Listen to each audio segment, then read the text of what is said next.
C'est enfin officiel. Neymar sera bien aux États-Unis pour la Coupe du Monde 2026.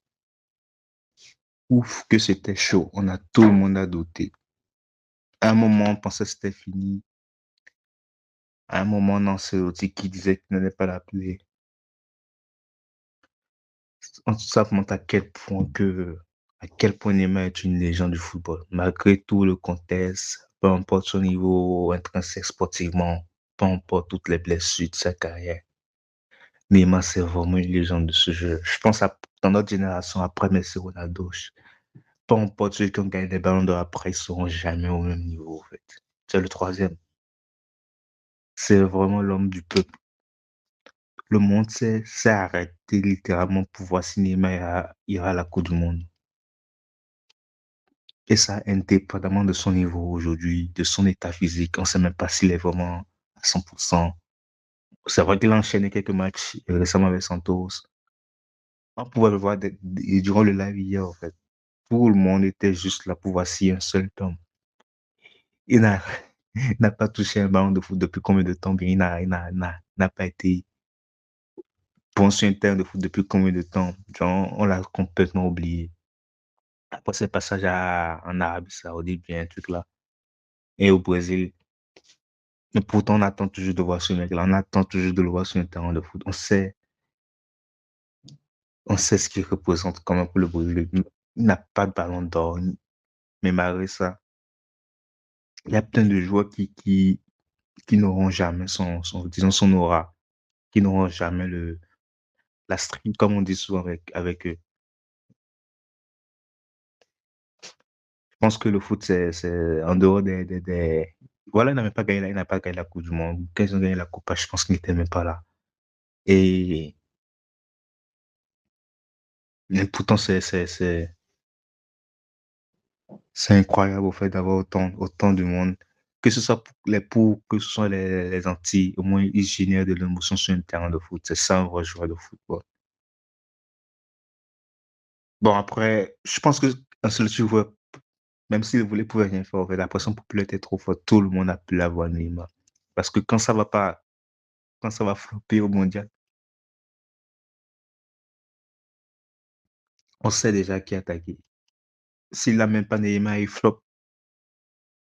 Bah, je pense pas qu'il va tenir longtemps, lui.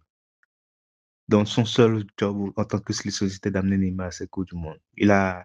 Combien de fois il s'est blessé, il a essayé de revenir, son col a lâché, il a tout fait, il a tout sacrifié pour cette Coupe du Monde-là. Il y a une vidéo qui vient de sortir de sa chaîne, tu vois à quel point ça représente, quel point c'est important pour lui d'être appelé, à quel point c'est tellement un grand paradoxe, lui qui était le meilleur joueur il y a quelques années de la sélection, le premier nom qu'on cochait sur la feuille, à quel point il était soucieux d'être appelé au pas, à quel point hmm, le football, ça va tellement vite, ça va tellement, tellement vite. Mais je pense que pour cette légende mérite une dernière danse. Peu importe s'il se crache dès la phase, et les phases vers les huitièmes, peu importe à quel point il se crache. Pour moi, c'était la chose à faire. Maintenant, on va jeter un coup d'œil visuel à la liste hein, pour voir si. Bon, les grands absents, il y avait Estevao de Chelsea et João Pedro. Estevao blessé, donc ne pouvait pas être appelé. João Pedro, c'est là ça fait grincer. Pour d'autres, c'est Jean Neymar prend la place de João Pedro et tout. Mais je suis en train de regarder dans les neufs, ceux qui vont jouer neuf dans la liste, sur la liste de Ancelotti. Il y a Igor Thiago qui joue neuf. Hendrick, je sais pas, en sélection, il peut jouer neuf. Donc, ils ont juste deux neufs ils ont deux neufs. Il y a lequel là, je sais pas, je l'ai jamais vu jouer, mais apparemment, Luis Enrique. Je sais pas s'il joue neuf, mais je pense pas. Non, en termes de numéro 9 c'est assez léger, mais c'est juste un tournoi de 7 matchs. Tu n'as pas besoin de 10 000 options, en fait. Et qui pouvait rester, qui pouvait céder sa place à Joao Pedro. Le problème avec Joao Pedro, c'est quand à Chelsea, il est très bon. Avec quelques de ses matchs, il est très très bon. Igor Thiago aussi, cette saison, bon, personne ne voit ses matchs, mais il fait que marquer. Donc, en équipe nationale, apparemment, il se gère, tout comme Luis Enrique qui joue en Russie, lui, il se gère aussi. Il y a le petit Ryan de Bournemouth, très bonne saison, mais pas le même poste, je pense, plus ailier. Donc, qui pouvait laisser sa place? Tout le monde va répondre Neymar, mais bon, Neymar, pour tout ce qui est énergie, esprit du groupe, cohésion, même s'il est sur remplaçant, Neymar devait être à ce coup du monde. C'est ce jour en Amérique, dans son continent, Neymar devait être là. Au milieu de terrain, ils appellent qui? Casemiro. Casemiro, parce que sur la fin, c'est plus s'il joue encore à Manchester United ces derniers temps. Paqueta, on l'a plus vu depuis son scandale sportif et de Paris sportif ou bien tout du genre, on l'a plus vu. Bruno Guimaraes, bon, très très bon lui. Fabinho, c'est fini le vieux, il a accroché. Pourquoi il joue avec Tira? Pourquoi on l'appelle encore Danilo? On ne connaît pas. Donc, ils ont de quoi faire un bon milieu quand même. Paqueta, Guimaraes, Casemiro, ça tient si tu joues en 4-3. Allons voir au niveau défenseur. Il y a Gabriel Glasnal, un des meilleurs défenseurs du monde. On a Marquinhos PSG, donc ils ont un charnier central. Si ça s'entend bien, c'est assez solide. Sur les ailes, tu as Sandro. Je pense que c'est le même Alessandro qui a joué en la Juventus, non? Il a Flamengo maintenant. Danilo Flamengo, c'est faible. Niveau latéral, c'est faible. Il y a Bremer de Juventus, c'est faible. Ouais. C'est vraiment faible niveau latéral, mais c'est faible. Wesley, on n'a jamais vu jouer. Il joue à la Roma apparemment. Santos de Zénith, encore le même club russe là, de Ulusangué, de Saint-Pétersbourg. Ibanez Ali, le championnat saoudien.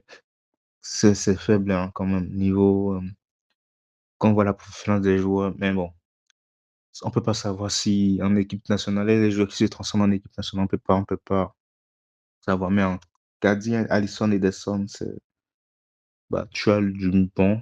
Alisson peut être titulaire déjà, c'est bien. Maintenant, revenons sur les attaquants. Vinicius, forcément titulaire. Tu mets Rafinha de l'autre côté. Neymar, je sais pas s'il sera. Tu mets Igor Thiago en attaque. Neymar, je pense qu'il va sortir du banc. Je pense qu'ils vont le mettre au banc. Éviter de se mettre trop la pression dès le début. Commencer à le faire entrer petit à petit. Moi, je partirai en 4-3-3 avec Igor Thiago en 9. Mais pour moi, Hendrik, je le trouve plus talentueux. Pourquoi pas Hendrik en 9 et Rafinha sur le côté Vinicius. Vinicius, son problème, c'est qu'en équipe nationale, c'est c'est pas, je pense que c'est plus un gars qui marche à la confiance, qui marche au mental, mais c'est pas en équipe nationale, il n'a pas peut-être les clés du jeu, mais il n'arrive pas à se transcender, il n'arrive pas à prendre le contrôle du jeu, au fait. Sinon, ils n'allaient jamais appeler Neymar encore, à cet âge-là, à ce niveau-là, ils n'allaient plus jamais appeler Neymar. Donc, c'est parce que ceux qui sont là n'arrivent pas du tout à prendre le contrôle du jeu, au fait. Donc, on verra ce que ça va donner. On est quand même. Il y a la hype est énorme. Pour un match Brésil-Maroc pour la Coupe du Monde, la hype est énorme. Ça nous permet de rentrer dans cette Coupe du Monde. On a vu l'annonce de la liste. Ils ont fait un tout scénarisé. Le Brésil, c'est vraiment le pays du football. Ils ont fait un tout scénarisé. Il y avait la liste des influenceurs, live, YouTube, il y avait tout le monde. C'est incroyable. C'était incroyable. En termes de divertissement, c'est incroyable. On espère qu'on sera aussi divertis pendant la Coupe du Monde dans les célébrations. C'est quand même le Brésil, donc on espère qu'ils iront un peu plus loin que la dernière fois.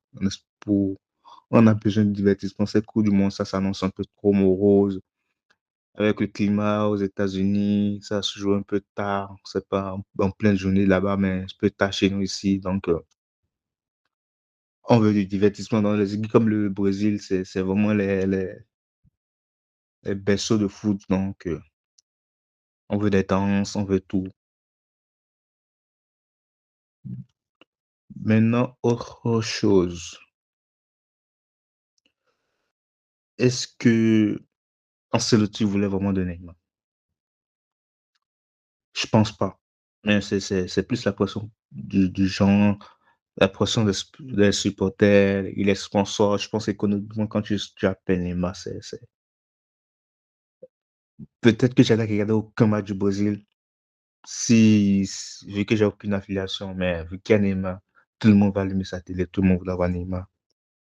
C'est quand même le boss, on veut quand même le voir encore une dernière fois. On va allumer la Coupe du Monde. On va allumer la télé pour la Coupe du Monde. On va regarder l'Argentine parce qu'il y a Messi. On va regarder le Portugal parce qu'il y a Cristiano.